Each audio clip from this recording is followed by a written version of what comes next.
नाज़रीन, सिंध जी नाले वारी आर्टिस्ट अदाकारा आपा शबीरा चन्ना जे लाराणे ते संदसि तलो जौहर स्क्वायर में रखियो वियो आहे, जिते आपा शबीरा चन्ना जा सवे परस्तार तोड़े नाले वारा अदाकार ऐं ॿिया पिणु मौजूदु आहिनि।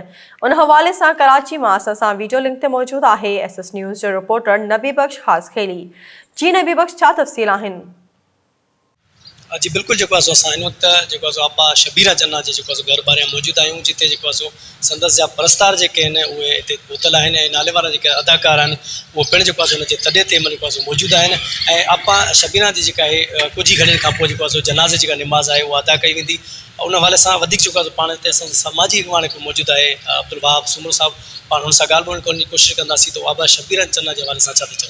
पा शबीरा जी असांजी मुलाक़ातूं PTV ते 1988 खां थींदियूं आहियूं ऐं जॾहिं अस्पताल में हुई त मां पहिरें ॾींहं खां वठी 23 ॾींहं लगातार मां हुन सां गॾु अस्पताल में हुउसि ऐं पल पल असां हुन जूं यादूं ऐं असां पंहिंजे ससु वेलफेयर तरफ़ खां असां हुनखे 26 फेबरवरी ते ममता अवार्ड ॾिनोसीं ऐं 24 तारीख़ ते 24 अप्रैल ते हुनजे नाले ते प्रोग्राम पिया कयो। मां हुन सां ॻाल्हायो, हुन चयो त असां वेंदासीं शादी ते। बहरहाल आपा शबीरा जा ड्रामा, आपा शबीरा जूं यादगिरियूं, आपा शबीरा जा लफ़्ज़ खैर जेसि कयो हुजे, हुन लफ़्ज़ मोट न आहे जो हुन सां ॻाल्हाए सघां, पर असां इहो ज़रूरु चवंदासीं त हू असांखे हमेशह यादि हूंदी ऐं हमेशह असां हुनखे पंहिंजनि प्रोग्राम में यादि कंदासीं ऐं मां सम्झां थो त असांखां विछड़ी वई आहे पर असांखां विसरंदी कॾहिं न। जी बिल्कुल तव्हां समाजी अॻवान अब्दुल वहाब सुमर जूं ॻाल्हियूं ॿुधियूं, हुनजो इहो चवणु आहे त आपा शबीरा असांखां विछड़ी त ज़रूरु आहे पर उहो विसरी सघंदा न आहे।